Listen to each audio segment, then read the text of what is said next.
La troisième édition de la foire des innovations en éducation et formation que la COSYDEP a encore organisée a enregistré particulièrement deux nouvelles activités.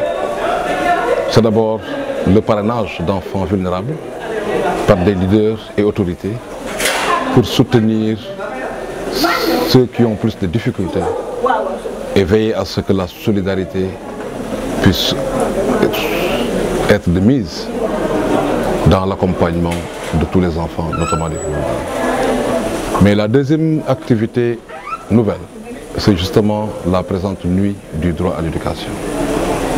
La nuit du droit à l'éducation, c'était un moment pour nous célébrer. Nous savons qu'il y a beaucoup de défis à relever dans le secteur de l'éducation. Nous faisons face à des difficultés. Nous avons tout le temps essayé d'apporter des réponses.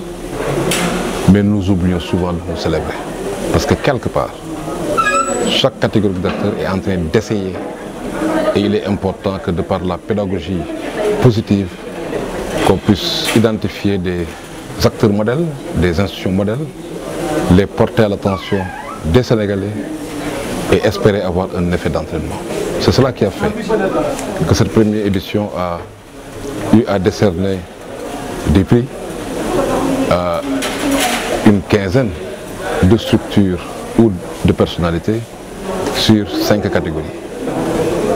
Catégorie collectivité territoriale, catégorie porteur de voix, catégorie institution, catégorie institution religieuse, mais ensuite une autre catégorie qui est liée à certaines entreprises qui sont aussi distinguées de par l'importante part qu'ils accordent à l'éducation de par leur RSE.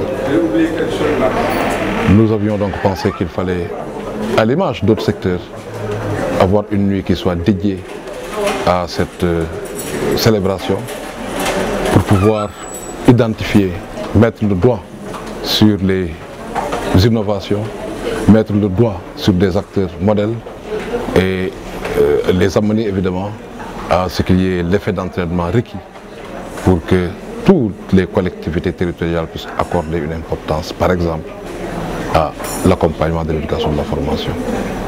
C'est cela pour nous, le sens de cette nuit du droit à l'éducation.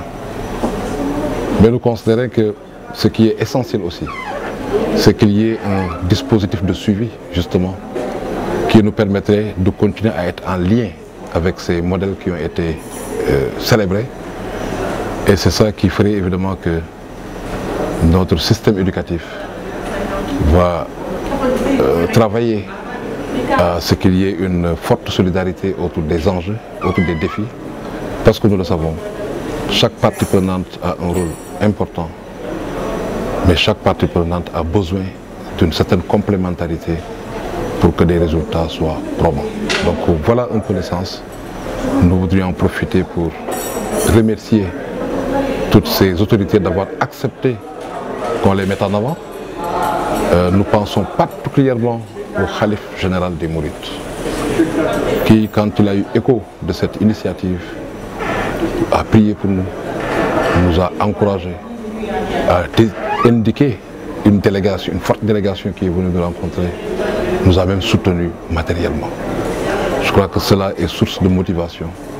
Cela va certainement dire, quand une autorité religieuse de cette envergure soutient une initiative pareille, cela veut dire que nous sommes certainement sur le bon chemin.